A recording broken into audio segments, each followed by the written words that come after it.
आगे नेक्स्ट कड़ी में इलायची के ऊपर बात करने जा रहे हैं ऋषिका गुप्ता 7B।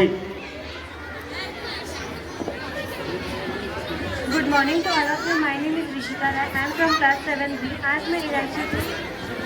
आज मैं इलायची के कुछ औषधीय गुण और उसके फायदे और उपयोग के बारे में बताने वाली हूँ। सबसे पहले इलायची दो प्रकार की होती है, छोटी इलायची और बड़ी इलायची। छोटी इलायची यह सुगंधित जर्दाधीन वर्धक शीतल मुतल वाताहर व उत्तेजक होती है। इसका प्रयोग खांसी, अजीर्ण, बवासीर, पेट दर्द, श्वास तथा दाहयुक्त तकलीफों में किया जाता है। बड़ी इलायची इसे माउथ फ्रेशनर के रूप में इस्तेमाल नहीं करते हैं, यह खाने में मसाले के रूप में इस्तेमाल होती है। यह एक तरह का खड़ा मसाला है जो गरम मसाले में एक अहम भूमिका निभाता है। इलायची के कुछ फायदे और उपयोग हैं, जैसे इसका उपयोग खराश में किया जा सकता है। यदि आवाज़ बैठी हो तो सुबह उठते समय और रात को सोते समय एक छोटी इलायची चबा कर खाएं तथा गुनगुना पानी पिएं। सूजन में भी इसका उपयोग होता है। यदि गले में सूजन आ गई हो तो मूली के पानी में छोटी इलायची पीसकर सेवन करने से लाभ होता है। इसका प्रयोग खांसी में भी होता है।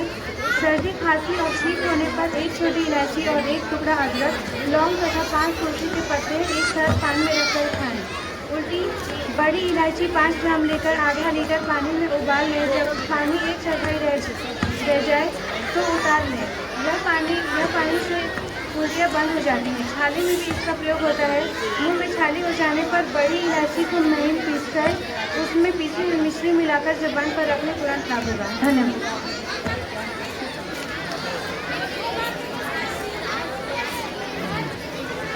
बहुत बढ़िया।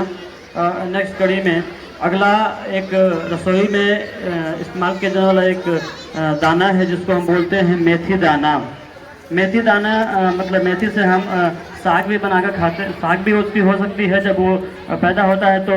और मेथी से लगभग 48 रोगों को ठीक कर सकते हैं हम। दर्द संबंधित जितने भी, जैसे हड्डी के अंदर कोई दर्द है या शरीर के अंदर कोई दर्द है, मांसपेशी के अंदर कोई दर्द है, तो मेथी दाना के इस्तेमाल करके अलग अलग तरीके से इस्तेमाल करके उसे ठीक किया जा सकता है। मैं खुद इसका प्रयोग किया। जैसे इसमें बहुत सारी चीज़ों का प्रयोग मैं अपने घर पे ही किया और करने के बाद जब ये पूर्ण रूप से काम कर रही हैं तब मुझे महसूस हुआ कि इस विषय को ज़रूर लोगों के सामने लाना चाहिए। और इन्हीं विषयों को या इन्हीं चीज़ों का इस्तेमाल करके लोग 100 साल आराम से जीते थे। तो मेथी दाना पे बात करेगी हमारी बेटी Pragati Rai, class 9th B से। Good morning everyone. My name is Pragati Rai. I am from class 9B और मैं आज आपको मेथी के फायदे व रोगों के उपचार के बारे में बताने जा रही हूँ। मेथी का नाम तो आप लोगों ने सुना ही होगा। ये आमतौर सभी के रसोई घर में पाया जाता है। पर क्या आप जानते हैं कि मेथी कई सारे रोगों के लिए अत्यंत फायदेमंद है, जैसे कि शरीर के अंदर होने वाले जलन, गठिया रोग, जोड़ों के दर्द, कमर दर्द या आंखों के नीचे कालापन होने आदि। मेथी के पत्तों को अगर अच्छी तरह से पीस कर पानी में घोलकर पिया जाए तो शरीर के अंदर होने वाली जलन से राहत मिल सकती है।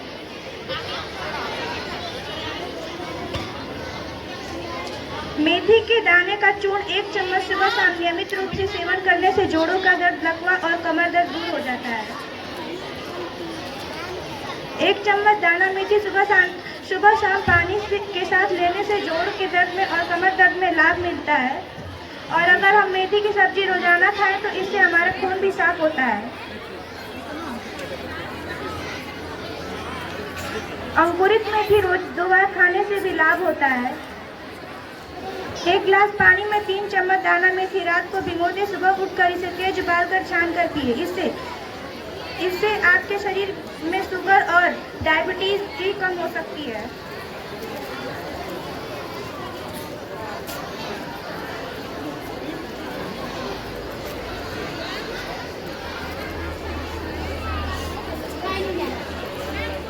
भूख न लगने पर, यदि भूख न लगती हो तो यह काम खाने से ही पेट भर जाता है हो तो 7 ग्राम दाना मेथी में थोड़ा सा घी डालकर सेकें। मेथी जब लाल होने लग जाए तब उतार लें और ठंडी होने पर पीस लें। फिर इसे 5 ग्राम लेकर शहद में मिलाकर लगभग 45 दिन तक सेवन करें। इससे अच्छी भूख लगेगी। मेथी के पत्तों का साग खाने से भूख तेज बढ़ती है। धन्यवाद। जैसा कि मैंने बताया कि मेथी दाने से बहुत सारे रोगों को ठीक कर सकते हैं हम। मैं एक और प्रयोग किया हूँ इस पर। अगर किसी को माइग्रेन है, माइग्रेन ज़्यादातर लेडीज़ को हुआ करता है, और अगर माइग्रेन है, सिर के आधे तरफ दर्द हो रहा है, तो आप डॉक्टर के पास न जा कर के, क्योंकि अगर आप इसका प्रयोग करते हैं तो डॉक्टर के पास जाना ही नहीं पड़ेगा। आप मेथी दाने को केवल तकिए के खोल में रख लीजिए या सूती कपड़े में भर दीजिए, और भरने के बाद उसको तकिया बना कर अगर आप सोना शुरू कर दें, जहाँ दर्द हो रहा है ऑटोमेटिक दर्द कम होने लगेगा। ये इसका प्रयोग हमने कराया है कई लोगों से और उसका रिजल्ट 100% आया है। इसके अलावा अगर कमर दर्द हो रहा है या बॉडी के मांसपेशियों में कहीं दर्द है, तो उस तकिए का इस्तेमाल उस जगह पे करने से या उसको लगाकर सोने से भी दर्द कम होता है। अगर मेथी दाने को बहुत सारे लोग जिनको नींद नहीं आती है, नींद कम आती है, तो हम बार बार दवा खाते हैं। एक घटना हमारे गांव में घटी थी। नींद एक व्यक्ति को नहीं आ रही थी और काफ़ी बड़े व्यक्ति थे, चर्चित व्यक्ति थे, और नींद की गोली 1 7 4 5 6 का खा लिए क्योंकि नींद नहीं आ रही थी। आजकल नींद भी नहीं आ सकती लोगों को, तो उसके उपरांत जो है उनकी डेथ हो गई थी हेरिटेज हॉस्पिटल में जाते जाते। अगर नींद नहीं आती है तो आप अपने दोनों अंगूठों के ऊपर 4 4 5 5 खड़ा मेथी का दाना रख करके उसको टेप से मार दीजिए, टेप चिपका दीजिए, और घड़ी से देख करके 40 मिनट के अंदर आपको नींद आ जाएगी। नींद लाने के लिए भी बेहतरीन दवा है मेथी दाना। नेक्स्ट कड़ी में हम बुलाना चाहेंगे हमारी बच्ची अनुराधा मौर्य 9C से लहसुन के ऊपर बात करना चाहेंगे। Anuradha Maurya. Morning everyone, my name is Anuradha Maurya. I am from class 9C. Today I am talking about the benefits of the garlic. So आप लोगों ने, बहुत लोगों ने लहसुन का सेवन किया होगा और इसके बहुत सारे फायदे भी हैं। जैसे अगर पेट दर्द हो रहा है, पैर दर्द हो रहा है, लीवर में सूजन है, इसके लिए लहसुन जो है वो बहुत लाभकारी है और फ़ायदेमंद है। और लहसुन जैसे बाल झड़ रहा है बहुत लोगों का और बाल में जुएँ पड़ जा रही हैं, उसके लिए भी लहसुन है। अगर आप इसे कूट के और उसका रस निकाल के सर पे लगा के उसे सूखने देंगे और फिर उसके बाद धुल लेंगे, तो उससे जितने भी सारी जुएँ हैं बालों में और जो बाल झड़ना है वो इससे ख़त्म हो सकता है। और जैसे हृदय रोग है, वहाँ पे जो लहसुन है वो उसका बहुत लाभदायक है, क्योंकि उसे रोज़ खाने से दो फलियाँ जो हृदय रोग है उससे संबंधित बीमारियां हैं वो ख़त्म हो सकती हैं। और लहसुन को सबसे अच्छा तरीका है उसे रात में खाने का। अगर आप लहसुन को रात में खाते हैं 1-1 कलियाँ या 2-2 कलियाँ, तो उससे शरीर को बहुत सारे फ़ायदे हो सकते हैं। और लहसुन में बहुत सारी विटामिन मिनरल्स भी पाए जाते हैं। जैसे लहसुन में बहुत सारे प्रोटीन पाए जाते हैं, मिनरल्स पाए जाते हैं, कार्बोहाइड्रेट पाए जाते हैं, फैट्स पाए जाते हैं, जो हमारे शरीर के लिए बहुत लाभदायक है। धन्यवाद। बहुत बहुत धन्यवाद। नेक्स्ट कड़ी में समय का अभाव देखते हुए थोड़ा सा हम शॉर्ट में करना चाहते थे। इसके बाद जो 1-2 बच्चे और बचे हैं, उसके बाद हम इस बात का शपथ लेंगे सब लोग मिल करके कि वो चीज़ें जो अंग्रेज़ों के द्वारा लाई गई थी उसे नहीं इस्तेमाल करेंगे। और नेक्स्ट कड़ी में धनिया के ऊपर बात करने वाली हैं गर्विता राय 9B से। धनिया।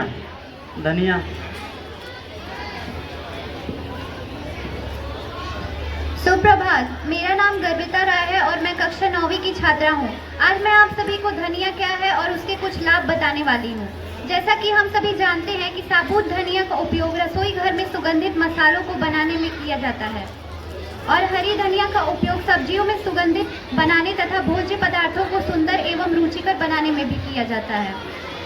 धनिया का अंग्रेजी नाम कोरिएंडर है और इसका साइंटिफिक नेम यानी कि वनस्पतिक नाम कोरिएंड्रम सैटिवम होता है। धनिया में बहुत सारे औषधीय गुण और पोषक तत्व मौजूद होते हैं।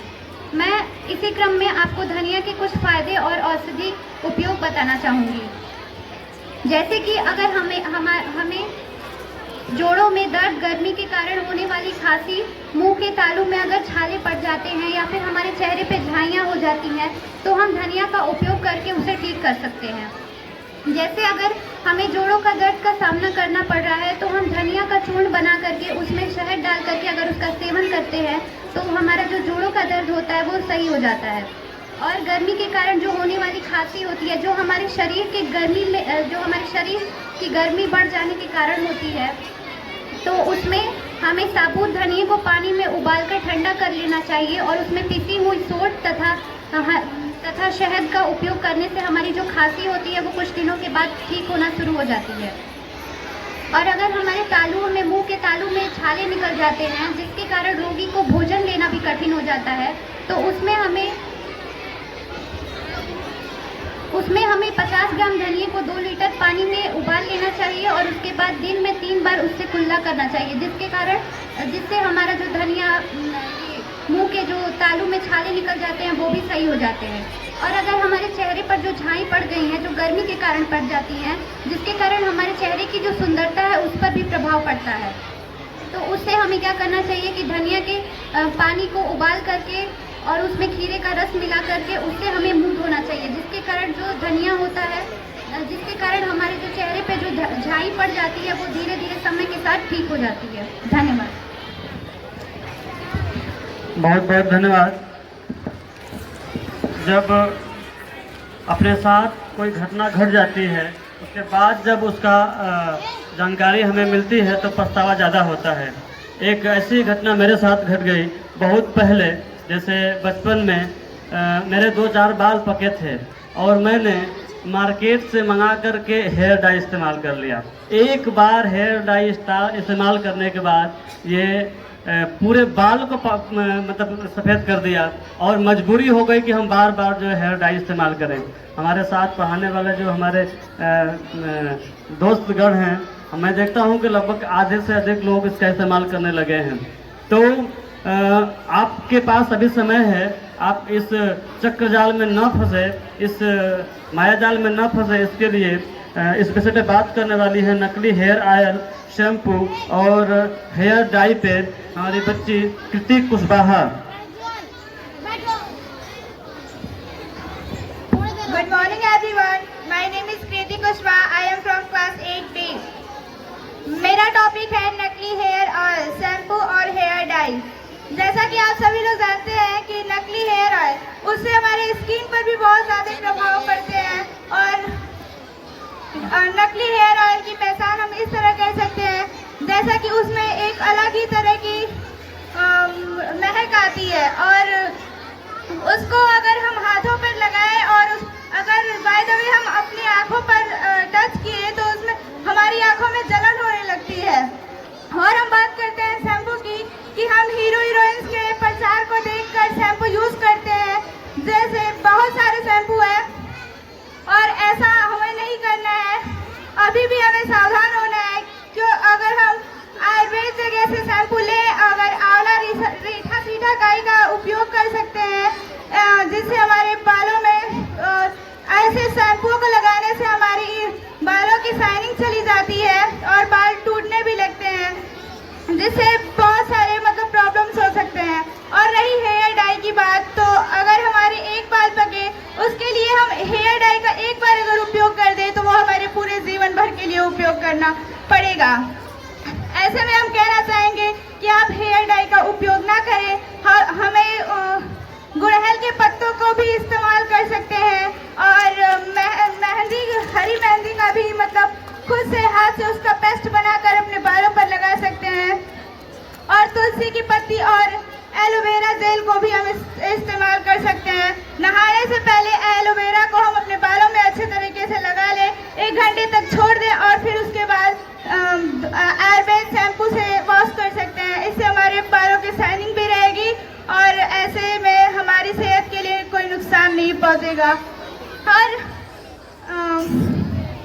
Thank you. बहुत बहुत धन्यवाद। अब मेरा एक सवाल है कि उपस्थित जितने भी अध्यापक और साथ जो बच्चे हमारे हैं, इसमें ऐसे लोग जो किसी भी रोग से ग्रसित न हो, किसी भी रोग से ग्रसित नहीं है, जैसे जिनको आंखों की कोई प्रॉब्लम नहीं है, जिनको पेट से कोई प्रॉब्लम नहीं है, जिनका सर दर्द कभी नहीं करता है, जो पूर्णतः स्वस्थ हैं, उनको छोड़ करके जिनका बाल पक चुका है या 1-2 बाल पक रहे हैं या बाल झड़ रहे हैं, ऐसे में जितने बच्चे हैं वो हाथ एक बार रेज करेंगे जिनको कोई ना कोई विकार है बॉडी के अंदर, या उनकी हाइट नहीं बढ़ रही है, या इसी प्रकार का कोई भी प्रॉब्लम हो तो हाथ हैंड रेज करेंगे। बहुत सारे बच्चों ने हैंड रेज किया, हालांकि इसमें संख्या लगभग 60% से ऊपर होगी। अगर मैं मानूं कि पूर्णतः स्वस्थ कौन कौन है तो लगभग 60% बच्चे ऐसे होंगे जो किसी न किसी रोग से ग्रसित होंगे। या तो उनके आंखों में प्रॉब्लम हो सकती है, सर दर्द करता है, नींद कम आती है, बाल झड़ते हैं, चेहरे में झुर्रियाँ आ गई हैं, या बहुत सारे ऐसे रोग हैं जिन रोगों से वो बच्चे ग्रसित हैं, जिनकी उम्र अभी जो है खेलने खाने की है और वो आज रोगों से ग्रसित हैं। मैं बताना चाहूँगा कि हमारे ही विद्यालय की एक बच्ची जिसका पेनक्रियाज का ऑपरेशन हो गया इतने कम उम्र में, और हमारे ही स्कूल का एक बच्चा क्लास 7 में पढ़ता है, उसका डेट आ चुका है, उसका गाल ब्लैडर के अंदर स्टोन है जिसका ऑपरेशन का डेट आ चुका है, और इस समय उसके गाल ब्लैडर को जो है बॉडी से निकाल दिया जाएगा। तो ये जो चीज़ें हैं इतने कम उम्र में अगर हो रही हैं तो कहीं ना कहीं हम दोषी हैं। हमें कोई ज़बरदस्ती नहीं उन चीज़ों को खिलाता है। मैं चाहूँगा या उन लोगों से ये आग्रह करूँगा, मैं कोशिश करूँगा कि जो स्वास्थ्य मिनिस्टर हैं उनके ऊपर ईमेल करूँ कि जिस प्रकार से फास्ट फूड हैं और जैसे गुटखा है, गुटखा पे पहले लिख दिया जाता है कि इसको खाने से कैंसर होता है, तो फास्ट फूड वाले अपने दुकानों पे लिख दें कि इसको खाने से चर्बी अधिक होती है, इसको खाने से दुनिया भर के सारे रोग होते हैं। उसके बाद अगर कोई खाता तो कोई बात नहीं, सब खाते रहें। लेकिन अब प्रोग्राम को समापन देने से पहले मैं चाहूँगा, रिक्वेस्ट करूँगा सबसे कि सब लोग अपने स्थान पे यथा संभव हो सके खड़े हो जाएं और हम एक शपथ लेंगे। ये शपथ लेंगे कि हमें फ्यूचर में किन किन चीज़ों का इस्तेमाल नहीं करना चाहिए।